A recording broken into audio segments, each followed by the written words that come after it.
नमस्कार, मैं अशोक व्यास हूँ। आपका स्वागत बधाई के साथ कर रहा हूँ। हिंदू नववर्ष विक्रम संवत प्रारंभ होने की बधाई। और इस नववर्ष के अवसर पर भारत के विभिन्न राज्यों में बड़े उल्लास से अलग-अलग नामों से, चाहे हम उसको उगादी के नाम से जानते हों या फिर गुड़ी पड़वा के नाम से महाराष्ट्र में जानते हों, उल्लास की बात प्रकृति के साथ लेते हुए जब हम समय से अपने संबंध को समारोह पूर्वक, उत्सव पूर्वक मनाते हैं, तो उस परंपरा की क्या महिमा है, क्या-क्या बातें हैं जो नवरात्रि के साथ जुड़ी हैं।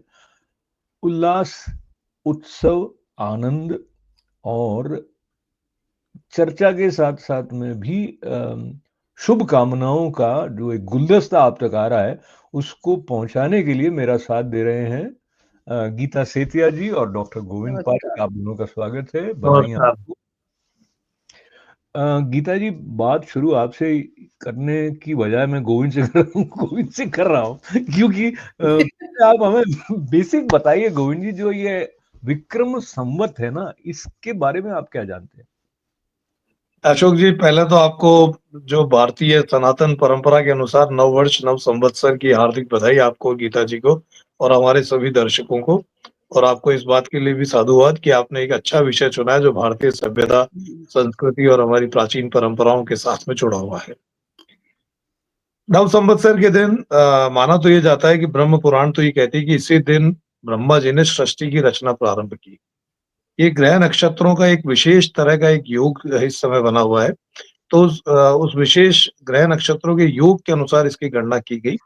महान भारतीय गणितज्ञ भास्कराचार्य, उन्होंने जो पंचांग बनाया था, सबसे पहले पंचांग बनाने का श्रेय भास्कराचार्य को है। तो उन्होंने इसी दिन को आधार मानते हुए वर्ष, दिन और महीने, इन सब का निर्धारण उन्होंने इसी दिन को मानते हुए किया। कालांतर में वो पंचांग बहुत लोकप्रिय हुए और आप जानते हैं कि भारतीय पंचांग की महिमा कितनी बड़ी है कि आज भी भारतीय पंचांग के अनुसार सूर्य ग्रहण आप देखेंगे कि पंचांग में जब पूर्णिमा होती है तब चंद्र ग्रहण होता है और जब अमावस्या होती है उस दिन सूर्य ग्रहण होता है। चाहे तिथियां बढ़ रही हो, घट रही हो या वो लीप ईयर हो या कुछ और। तो ये भारतीय पंचांग की एक जो वैज्ञानिकता इसके पीछे छिपी हुई है, ग्रह नक्षत्रों के योग संस्कार की, वो एक विचित्र और अगर हम सब सही कहते हैं तो सही मायने में विस्मयकारी है। एक बात इसके साथ आपने विक्रम संवत की तो जो महान चक्रवर्ती सम्राट विक्रमादित्य, उन्होंने अपने गणितज्ञों के साथ में विक्रम संवत की शुरुआत नव संवत्सर के दिन से ही की थी। और Vikram Samvat 5757 BC before Christ उन्होंने इसकी शुरुआत की थी। और एक और महत्वपूर्ण बात ये भी है कि जब विक्रम संवत की शुरुआत हुई और जो कैलेंडर बनाया गया भारतीय गणितज्ञों के द्वारा, सम्राट विक्रमादित्य के गणितज्ञों द्वारा, वही आगे जाकर के हम देखते हैं कि वो यूनान पहुंचा, यूनानियों ने इसको अपनाया और यूनान के बाद वही अंग्रेजों तक पहुंचा। लेकिन वहां फिर उसके बाद 45 बीसी में फिर एक जूलियस सीजर जो रोम के सम्राट थे, यूनान के सम्राट थे, उन्होंने, जूलियस सीजर ने अपने तरीके से नए कैलेंडर की शुरुआत करके 1 जनवरी को नववर्ष की शुरुआत की। लेकिन हम भारतीय परंपराओं में देखते हैं कि इस दिन को विशेष तौर पर शुभ माना जाता है और मैं खासतौर पर उल्लेख करूंगा कि महर्षि गौतम का जन्म इस दिन होता है। संत झूलेलाल चेटी चंड का जब उत्सव मनाया जाता है, उनका झूलेलाल जी का जन्म, वरुणावतार उनको कहा जाता है। मत्स्यावतार उनको एक और मत्स्यावतार की जो परंपरा है, भगवान विष्णु के मत्स्यावतार, ये भी माना जाता है कि इसी दिन से उन्होंने अपना स्वरूप धारण किया था। तो बहुत सारी इस बात के साथ कई चीजें जुड़ी हुई है। तो एक पवित्र और शुभ दिन ये है। और नव संवत्सर नवरात्र, जो हमारे पवित्र नवरात्र है, जो 9 दिन यज्ञ चलने की परंपरा है, वो नव संवत्सर के साथ में शुरू होती है। बहुत ही सुंदर है आपने गोविंद जी, इतना अच्छा बता दिया आपने, तो ऐसा लगा कि ये बादाम खाए बिना तो याद ही नहीं रहेगा कि कितने सारे अलग-अलग जूलियस सीजर तक भी आप ले गए। और मुख्य बात ये है कि जो सहजता प्रकृति के साथ में हमारी संबंध की है, वो वैसे नवरात्रि 9 दिन वाली बात है, लेकिन उसको नूतनता के साथ भी जोड़ते हैं। तो नवरात्रि भी प्रारंभ हो रहे हैं जो जगदम्बा की आराधना के साथ जुड़े हैं।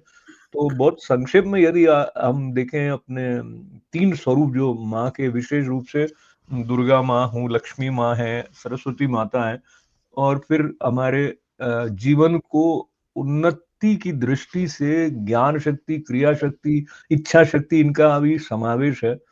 इन सबको साथ लेते हुए यदि मैं ये इच्छा व्यक्त करूँ गीता गीता जी कि आप कोई भजन माँ की स्तुति का या माँ की वंदना आपसे प्रारंभ। हम्म। तू धरती जग पालन करती, अंबर का आधार है तू जगती जग पालन करती, अंबर का आधार है तू। सब सुख झूठे, सब दुख झूठे, इस जीवन का सार है तू सत्यम तो शिवम सुंदरम, तू सत्यम तो शिवम सुंदरम, हम सब चपलित तेरे अम्बे चरण कमल हैं तेरे, हम भारे हैं जन्म जन्म के, निस दिन देते फेरे अम्बे चरण कमल हैं तेरे। क्या बात है, बहुत ही सुंदर। बहुत तो सुंदर, बहुत सुंदर, बहुत कर्णप्रिय है और भावनात्मक। कर्णप्रिय के साथ में हृदय स्पर्शी शब्द का भी प्रयोग करके आगे बढ़ते हैं माँ के चरणों में। तो गोविंद जी, आप तक आने से पहले मैं माँ का स्मरण 4 पंक्तियों के साथ कर रहा हूँ। अनुभव मेरे रचने वाली माता तुझे प्रणाम है, तुझसे जीवन में हरियाली माता तुझे प्रणाम है, मेरे मन की स्थिरता का भाव तुम्हारा अनुग्रह है, लगती है हर बात निराली माता तुझे प्रणाम है। बहुत अच्छा, बहुत बहुत बहुत सुंदर, बहुत सुंदर, बहुत सुंदर। तो गोविंद जी, जो श्रद्धा तो सुंदर के साथ मेरे को ये जोड़ देना चाहिए भाई, मेरे लिखी हुई है रचना, उसका प्रथम 4 पंक्ति तो आपको इतनी क्या उत्कृष्ट आपको रचना मुबारक हो। बहुत सुंदर, मुबारक। बहुत सुंदर मैं है। मान ही रहा था कि इतनी उत्कृष्ट रचना आपने ही लिखी होगी। आपकी जो मान्यताएं हैं उनका सम्मान करने के साथ साथ जो भारत की मान्यता रही है, विशेष करके समय के साथ संबंध बनाने की दृष्टि से, तो ये जो अभी ऋतुओं की दृष्टि से आप देखते हैं, ये नवरात्रि के साथ जैसे आपने बताया विक्रम संवत और जो हिंदू नववर्ष के प्रारंभ होने का समय, तो ऐसा लगता है कि प्रकृति भी आंदोलित है, एक नूतनता की अंगड़ाई जैसे वसंत के साथ में आ रही है। तो मैं इस बात को लेते हुए गीता जी अब ऐसा महसूस करता हूँ कि जो भगवत गीता में और यज्ञ की महिमा भारतीय मनीषा के द्वारा जो हम तक आई है, वो भी कहीं न कहीं हम अपने जीवन को प्रकृति की लय के साथ जोड़ें, तो बिल्कुल। मुझे लगता है वो यज्ञमय बनना थोड़ा सहज रहता है। गोविंद जी, आप इसके बारे में कुछ कहें? अशोक जी सही कह रहे हैं बिल्कुल। अगर यज्ञ में जीवन की दृष्टि से देखें, तो हम पंच महायज्ञों की कल्पना करते हैं, जिनमें देव यज्ञ, ऋषि यज्ञ, अतिथि यज्ञ, बलि विश्वदेव यज्ञ, पंच महायज्ञ। इन पंच महायज्ञों में सारी सृष्टि की इस महत्वपूर्ण रचनाएं और मनुष्य के दायित्व और कर्तव्यों का निर्वहन करने की सारी परंपराएं समाहित है। तो हम जैसे जब ईश्वर की आराधना और प्रार्थना करने की हमारी परंपरा है, वो किसी न किसी स्वरूप में हमें मानसिक रूप से संतुष्टि प्रदान करती है, हमें एक मनोबल प्रदान करती है, और ईश्वर के प्रति आराधना, प्रार्थना और उपासना वो हमारा कर्तव्य और दायित्व भी है। और साथ में जब हम अग्निहोत्र करते हैं, वो एक विशिष्ट यज्ञ है। उपासना तो हमारी एक तरह से होगी, देवताओं को आह्वान करना और देवताओं से उनकी उपासना करना। लेकिन जब हम अग्निहोत्र करते हैं, तो वो पूरे संपूर्ण वायुमंडल को प्रदूषण से मुक्त करता है। किसी न किसी स्वरूप में वैदिक मंत्रों के द्वारा, वैदिक मंत्रों के उच्चारण के द्वारा जब हम अग्निहोत्र करते हैं, तो आप ये देखते हैं कि वैदिक मंत्रों के ध्वनि से जो ध्वनि तरंगे प्रवाहित हो रही है, वो भी किसी न किसी स्वरूप में हमारी हमारी आत्मा को, हमारे मन को, हमारे समस्त इंद्रियों को एक तरह का विशेष प्रकार की एक सुविधा उत्पन्न करती है। तो इनके अपना विशेष प्रभाव इन सब के हैं। और अग्निहोत्र में जो सामग्री इस्तेमाल की जाती है, जो संविधा इस्तेमाल की जाती है, तो इन सब का एक कॉम्बिनेशन है और इस कॉम्बिनेशन के बेसिस के ऊपर हम आप मौसम की दृष्टि से भी अगर देखें, तो नवरात्र में 9 दिन यज्ञ करने की परंपरा है। नव संवत्सर के दिन से यज्ञ परंपरा शुरू होती है और लगातार 9 दिन तक देवी के विभिन्न स्वरूपों की आराधना करते हुए यज्ञ करने की परंपरा है। आपने लक्ष्मी, सरस्वती और दुर्गा की बात की, लेकिन इन 9 दिनों में तो हम लक्ष्मी के 9 स्वरूपों की उपासना करने की पद्धति हमारे यहाँ पर है। लेकिन इन सब के साथ-साथ यज्ञ भी। तो यज्ञ में जब उसकी घी डालने के साथ में जो सुगंधित वातावरण उत्पन्न होता है, एक तरफ प्रकृति का वसंत के तुरंत बाद में वो एक सुगंधित वातावरण है, जब पुष्प आच्छादित है, खुशबू प्रदान कर रहे हैं, हर्ष, उल्लास और उमंग का वातावरण है, किसान की फसल कटाई की का समय है, वो भी प्रफुल्लित है और साथ में अग्निहोत्र करके उन सबको प्रसन्नता और एक तरह से वातावरण में एक नई ऊर्जा और ऊष्मा प्रदान की जाती है। और मैं खास तौर पर ये भी उल्लेख करना चाहूँगा कि जो शीत ऋतु में होने वाले कोई भी कीटाणु, कोई भी विषाणु, किसी भी तरह की जो चीज़ें होती हैं, वो भी जब एक पहले होली का एक विशाल यज्ञ का आयोजन किया, उसमें उन सब का समापन हुआ। लेकिन अपने घरों में भी 9 दिन तक लगातार यज्ञ करने से जो शीतकाल के दौरान जो कुछ हल्का-फुल्का ये अपन देखते हैं कि शीतकाल में थोड़ी-सी घरों में एक अलग तरह की शीतलता के कारण कई चीज़ें उत्पन्न हो सकती हैं, तो उन सबको भी ये 9 दिन के यज्ञ उन सब का समापन करते हैं और एक शुद्ध प्राकृतिक परिवेश हमें आगामी जीवन के लिए भाई वाह! उत्पन्न कर तो गोविंद जी का जो संवाद है या अच्छा, अभिव्यक्ति है वो जहाँ पे समाप्त हो जाए ऐसा लगता है भाई ताली बजा दो। ताली तो बजा लेकिन ताली बजाने का मतलब कार्यक्रम समाप्त होना नहीं है, कार्यक्रम अभी आगे चल रहा है और जो पर उत्सव बहुत में सुंदर हम बोला, बहुत बहुत सुंदर, सुंदर बोला, बहुत बिल्कुल। सुंदर तो बोला। गीता जी जब हम अपने भीतर के आनंद की अभिव्यक्ति करते हैं, उसके लिए एक मर्यादा, उसके लिए किस तरह से अलंकरण हो, वो भी भारत की संस्कृति में अलग-अलग राज्यों में अलग-अलग ढंग से एक विविधता के साथ होता है।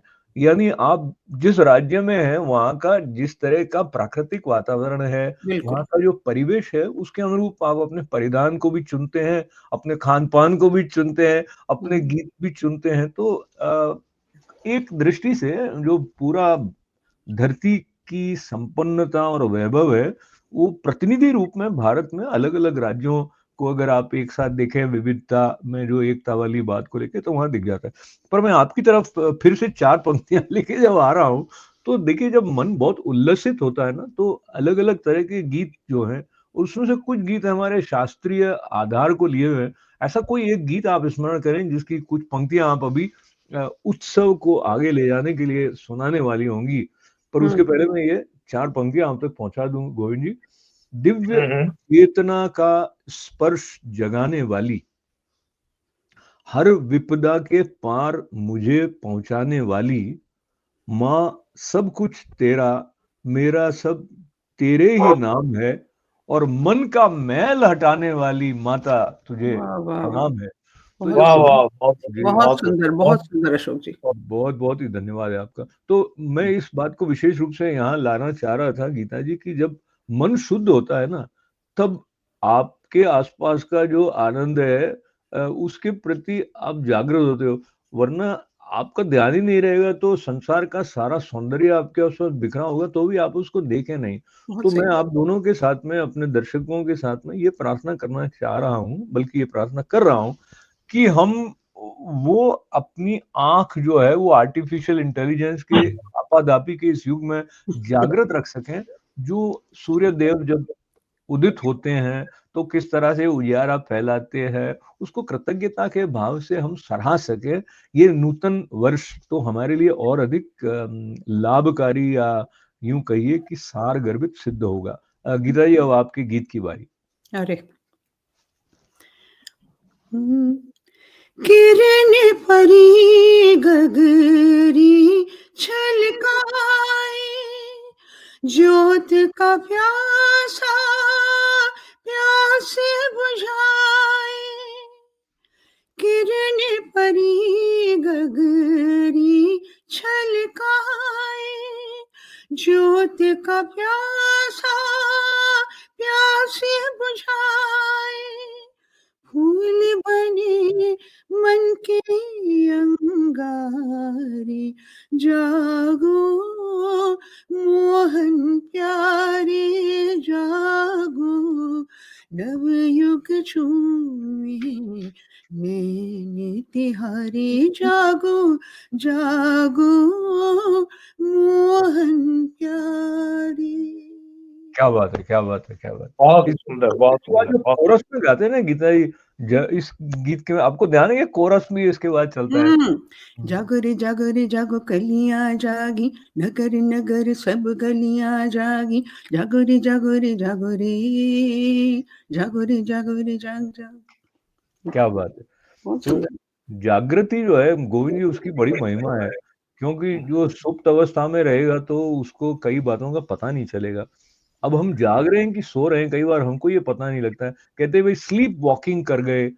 अगर हम संवेदनशीलता के साथ में खुले हुए नहीं है, अपने आसपास के मनुष्य के प्रति भी संवेदनशीलता का जो पुल है वो अगर नहीं बना हुआ है तो फिर गड़बड़ हो जाती है। मैं आप चूंकि नववर्ष हम मना रहे हैं साथ में, और नए साल के साथ कुछ संकल्प लेने की बात होती है, और मैं आपकी सराहना करना चाहता हूँ अपने मित्रों के साथ संस्कृति संस्था, और आप नव संवत्सर के अवसर पर इस बार मुझे लगता है राजस्थान में मुख्यमंत्री महोदय ने राजस्थान दिवस भी इस दिन से मनाने के बारे में हाँ। कुछ है। तो कुछ उस संदर्भ में बताएं, और क्या परंपरा आपके मित्रों के साथ में जयपुर शहर में विशेष करके है, जो ये जो विक्रम संवत से एक नए बरस की शुरुआत हो रही है उसकी महिमा को रेखांकित करती है। और फिर गीता जी आप चिंतन करें कि जैसे नए बरस से कुछ संकल्प लेने की बात रहती है, तो ये जो हिंदू नववर्ष प्रारंभ हो रहा है, आप क्या संकल्प लेना चाहेंगी? जो भारतीय संस्कृति में गोविंद जी, पुनः इस बात को आपसे अनुमति लेके दोहराना चाह रहा हूँ कि भारत का जो भाव है वो आलोक के साथ जुड़ा हुआ इस तरह से है कि मनुष्य के समग्र विकास के जो सूत्र है वो उसके अंदर है। तो अगर आप भारत में और सचमुच में भारतीय भाव के साथ एक में गए तो आप हमेशा अशोक रहेंगे, मतलब दुखी नहीं रह सकते आप, क्योंकि वो शोक रहित कर देती है माँ, भारत माँ इस प्रकार के भाव लेकर आती है। गोविंद जी, पुनः संकल्प की बात, जयपुर की बात।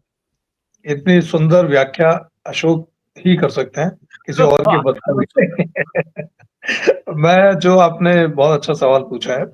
एक तो राजस्थान के मुख्यमंत्री श्री भजन लाल शर्मा ने ये भी घोषणा की है कि राजस्थान का राज्य के तौर पर निर्माण वो 30 मार्च 1949 को हुआ था। उस दिन चैत्र प्रतिपदा का दिन था, चैत्र शुक्ल प्रतिपदा का दिन था। तो अब तक राजस्थान में 30 मार्च को राजस्थान दिवस मनाया जाता रहा है। अब की बार संयोगवश 30 मार्च को ही शुक्ल प्रतिपदा, चैत्र मास की शुक्ल प्रतिपदा है। तो ये तो संयोग है कि अब की बार 30 मार्च को ये वरना 30 मार्च को मनाया जाता रहा है। लेकिन उन्होंने घोषणा की है कि अब भविष्य में 30 मार्च की बजाय चैत्र शुक्ल प्रतिपदा के दिन ही, नव संवत्सर के दिन ही राजस्थान दिवस समारोह का आयोजन किया जाएगा। राजस्थान दिवस समारोह में भारतीय सभ्यता और संस्कृति से संबंधित विभिन्न प्रकार के कार्यक्रमों का, विचारों का, इस तरह के आयोजन होते रहते हैं। तो ये उल्लेखनीय है कि इसमें भारतीय विक्रम संवत को विशेष महत्व देते हुए उसको रेखांकित किया है। दूसरी बात आपने परंपराओं की पूछी, तो एक तो नववर्ष मनाने की, अब हम 31 दिसंबर के बाद 1 जनवरी को रात को मध्य रात्रि में पटाखे चलाते हैं, रोशनी करते हैं, या बहुत सारी गतिविधियों का आयोजन नए वर्ष के स्वागत और अभिनंदन में किया जाता है।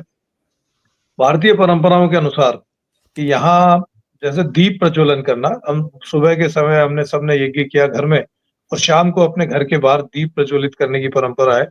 तो 9 दिन तक लगातार दीपक का जलना, दीपक जलाना सरसों के तेल या तिल्ली के तेल में, वो एक तरह से वो भी वातावरण को ऊष्मा प्रदान करता है, वातावरण को शुद्ध करता है, और एक मनोमस्तिष्क में ताजगी लाता है। दीपक के अलावा एक दिन ये भी माना जाता है कि नव संवत्सर के दिन अपने मित्रों का, अपने संबंधियों का जो स्वागत है, अब होली पर गुलाल लगाते हैं, लेकिन इस समय मस्तिष्क पर तिलक लगा करके, कुमकुम तिलक लगा करके या चंदन का तिलक लगा करके उनका स्वागत और अभिनंदन किया जाता है। ये भी एक परंपराओं के साथ में ये चीज भी जुड़ रही है। और जयपुर में मैं खासतौर पर उल्लेख करना चाहूंगा, संस्कृति युवा संस्था पंडित सुरेश मिश्रा जी और हमारी पूरी टीम ने मिलकर के ये आयोजन लंबे समय से किया जा रहा है। एक तो नव संवत्सर के दिन पर एक विशेष यज्ञ का आयोजन किया जाता रहा है। कई बार तो 1100 कुंडीय यज्ञ किया, अलग-अलग अवसरों पर अलग-अलग तरह की यज्ञ करते जा रहे हैं। लेकिन एक खास तौर पर ये भी है कि इस दिन एक, क्योंकि ये चक्रवर्ती सम्राट थे विक्रमादित्य, तो उन्होंने इस विक्रम संवत का प्रचार करने के लिए उन्होंने विभिन्न चारों दिशाओं में अश्व छोड़े थे। तो चारों तरह के अश्व सभी दिशाओं में जा करके वो एक तरह से संदेश देते हैं कि विक्रम संवत शुरू हो गया है, नववर्ष। क्योंकि ये प्राचीन काल की परंपरा थी, जब उस समय कम्युनिकेशन के दूसरे जो अभी टूल्स है हमारे पास में, वो टूल्स नहीं थे, मीडिया नहीं था, तो उन्होंने चारों दिशाओं में 4 अश्व छोड़े, 4 की जगह बहुत सारे अश्व छोड़े होंगे। तो अलग-अलग स्थानों पर जा करके इस नव संवत्सर की महिमा को, इस दिन विशेष के महत्व को और विक्रम संवत कैलेंडर के बारे में व्यापक जन चेतना जागृत करने के लिए, जन जागरण करने के लिए उन्होंने किया होगा। तो उसी प्रथा का अनुसरण करते हुए, ताकि अब आज के दौर में भी लोग विक्रम संवत को लगभग भूल ही गए। हम सब ग्रेगोरियन कैलेंडर को ही एक तरह से मानते रहे। तो प्राचीन भारतीय सनातन परंपरा किसी न किसी स्वरूप में लोगों में जिंदा हो, लोगों में भारतीय संस्कृति के प्रति अपनत्व की भाव उत्पन्न हो। उस दृष्टि से यहाँ पर भी चारों दिशाओं में गोविंद देव जी के मंदिर में जाकर के चारों दिशाओं में 4 अश्व छोड़े, जो विभिन्न जो जयपुर के महत्वपूर्ण धार्मिक स्थलों तक जाएँगे, और इस दौरान लगातार 4 दिन तक वो जब उनका भ्रमण होगा, तो लोगों में एक अवेयरनेस होगी कि नव संवत्सर क्या है। एक और चीज़ की जाती है कि अपने घरों के ऊपर भी इस समय पर सनातन परंपरा के अनुसार ध्वज भी लगाया जाता है, ताकि एक अलग तरह का उसका वातावरण बने। बहुत ही सुंदर, बहुत ही सुंदर। तो मैं ऐसे देख रहा था कि गीता जी, समय आ गया आर्टिफिशियल इंटेलिजेंस का और ऑटो पायलट पे चलने वाली गाड़ियों का। तो मैंने कहा कहीं ऐसा तो नहीं कर दिया कि गाड़ियां 4 दिशाओं में जाएंगी बिना ड्राइवर की कि भाई सब जगह You never फायर know, आने आने वाले वाले समय में। है। जी। तो बात जब हम नूतनता की कर रहे हैं, उसके साथ-साथ में ये आवश्यक है कि जो मूल, मैं अगर कहूँ मंत्र कह दीजिए, मेरी समझ से जो भारतीयता का है, उसका संबंध आत्मीयता से है कि हम अपने आसपास जिस भी वातावरण में हैं, जैसे आप चाहे भारत से बाहर भी हैं, पर ये जो आत्मीयता है मनुष्य मात्र के प्रति और जो करुणा का भाव है, जो मैत्री, दया, करुणा, ये सारे जो मानवीय गुण हैं, वो विकसित हो हमारे भीतर, ये प्रेरणा भी विक्रम संवत जो अब प्रारंभ हो रहा है वो लाता है। उसके साथ-साथ अपने जीवन में, एक तो कहते हैं हमने अपने आप को जीत लिया तो सारे संसार को जीत लिया, पर यहाँ पर जो विक्रम है ये शक जो थे उनको हराया गोविंद जी, इतिहास की दृष्टि से आप भी उसके संबंध में यदि कुछ जोड़ना चाहें, क्योंकि जब हम संस्कृति की परिभाषा देखते हैं तो संभवतः लाला लाजपत राय ने ऐसा कहा था कि संस्कृति जो है वो हमारी सामूहिक विजय की साझी स्मृतियों के रूप में एक धरोहर की तरह हमारे साथ रहती है। तो जब हम विक्रम संवत का, हिंदू नववर्ष का सम्मान के साथ स्वागत करेंगे, तो भारतीय परंपराओं के प्रति भी जो हमारे भीतर श्रद्धा बिल्कुल। का विकास होगा। और ये एक संयोग है कि आप दोनों आर्य समाज परंपरा में आप दोनों बड़े हुए हैं, तो आप भी यज्ञ के बारे में बहुत अच्छे से बता पाए गोविंद जी। और गीता जी के अशोक जी, एक बात और जोड़ दूं कि आज ही के दिन नव संवत्सर के दिन ही स्वामी दयानंद सरस्वती ने आर्य समाज की स्थापना भी की थी।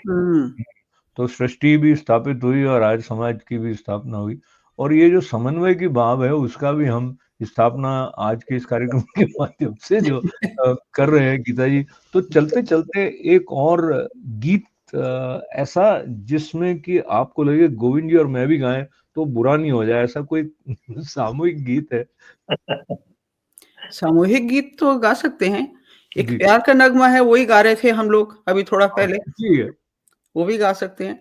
या वो एक दिन बिक जाएगा माटी के मोल, जग में रह जाएंगे प्यारे तेरे बोल, दूजे के होठों को चुम्बन देकर हंसेगी, कोई निशानी छोड़ फिर दुनिया से डोल, एक दिन मिट जाएगा माटी के मोल, जग में रह जाएंगे प्यारे तेरे बोल। क्या बात है, है जीवन। ये बिल्कुल सही है, समय के साथ भी है कि आप बोलने में अपना ध्यान रहे। तो मैंने ये जो माँ की भेंट गाई जाती है ना गीता जी, वो मैंने एक बार लिखा था, तो मैं थोड़ी सुना देता हूँ। ये प्यारे बोल है उसमें कि मैं तो गाऊंगा नहीं ऐसे, लेकिन आप गाएं तो गा सकते हैं। आनंद वर्धन जय माता दी, अमृत वर्षण जय जय माता, माता जय दी, जग का पोषण जय जय माता जय माता दी, दी, माता प्रेम का सावन जय माता जय दी, माता और मैं भी बोलूं जय माता जय दी, माता प्रेम से तू भी बोलो, बोले जय जय जय माता माता दी, माता दी, सब मिल बोले जय जय माता जय दी, माता दी, और प्रेम से बोलो जय जय माता दी, माता दी, जय माता दी, जय जय जय माता माता माता दी। तो माँ की जय जयकार करने के साथ साथ में जो हमारे भीतर एक शक्ति का, स्फूर्ति का, उल्लास का संचार होता है, उसको लेकर हम नववर्ष की तरफ बढ़ रहे हैं। और ऐसा संकल्प हो कि यह दिन एक तरह से नए रूप में अपने आप को बनाने का, क्योंकि मनुष्य जो है गोविंद जी, कहीं ना कहीं सतत स्वनिर्माण की प्रक्रिया में रत रहता है, और उसमें ऐसा मंगल और पावन दिवस जो है वो एक अतिरिक्त उत्साह लेकर आता है। अगर किसी बात को लेकर हम हतोत्साहित हो गए हों, तो उसको छोड़ने का, कुछ ऐसे भाव हमारे भीतर आ गए हो जिसको लेकर हम अपने आप में संकुचित महसूस कर रहे हो, तो उसको छोड़कर मुक्त भाव से अपने पंख फैलाकर उड़ने का आह्वान लिए हुए ये नववर्ष आया है। तो इस अवसर पर आप दोनों हमारे साथ जुड़े, आपका बहुत बहुत आभार व्यक्त करते हुए, यदि आप समापन के अवसर पर संक्षेप में कुछ और कहना चाहें गोविंद जी। शुभकामनाएं सबको नव संवत्सर की। और नव संवत्सर का संदेश यही है कि हम सबकी हर उल्लास, प्रसन्नता, हर्ष और उमंगों के साथ इसका स्वागत, अभिनंदन करें। अपने मन को प्रफुल्लित रखते हुए खुद प्रफुल्लित रहें, सबको प्रफुल्लित करने की चेष्टा करें। और साथ में भारतीय सभ्यता और संस्कृति को जब हम अपनाते हैं तो निश्चित रूप से ये सारी चीजें हमारे साथ में स्वाभाविक रूप से जुड़ जाती है। तो सभी को भारतीय संस्कृति अपनाने की तरफ विशेष जोर देते हुए सभी को पुनः नव संवत्सर के शुभ अवसर पर सनातन नववर्ष की हार्दिक बधाई और शुभकामनाएं। और गीता जी ये याद करते हैं कि वसुधैव कुटुंबकम की जो बात है, वो बिल्कुल। पूरा विश्व हमारा परिवार है, ये बात लेकर आती है। आपके दो शब्द यही मैं सोच रही थी कि सिर्फ अपने तक ना रखें, दूसरे का भी हम ये सोचें कि या हम ना सोचें, हमें क्या मिला है? हम ये क्या बात, सोचें कि यह क्या है अर्पण? फूल क्या बात, खुशियों के बाँटे सदा ही, सबका जीवन ही बन जाए मधुबन। वाह अपनी वाह, बहुत बढ़िया। करुणा का जल तू बहा के, कर दे पावन हर एक मन का कोना। बिल्कुल दिल से ये प्रार्थना है कि ये हो सब में भावना और सभी एन्जॉय करें। बहुत ही बढ़िया। तो हमने ये बातचीत करना बहुत ही एंजॉय किया है, और मुझे लगता है आप देख रहे हैं तो आपने भी किया ही होगा। और जो आनंद आपके भीतर का है वो प्रकट करने की दिशा में कहीं से भी संकेत, सिंगारी, प्रेरणा, पुष्प जो मिल जाए उसको हम स्वीकार करें। गोविंद जी, आपकी और गीता जी की उपस्थिति के लिए बहुत बहुत आभार, मंगल कामनाएं। और हिंदू धन्यवाद। नववर्ष विक्रम संवत जो प्रारंभ हो रहा है, तो उसकी पुनः 2042। 2082 जी। 2000 बहुत बहुत धन्यवाद आप सभी के लिए, मंगल कामनाएं। अनुमति दें, नमस्कार।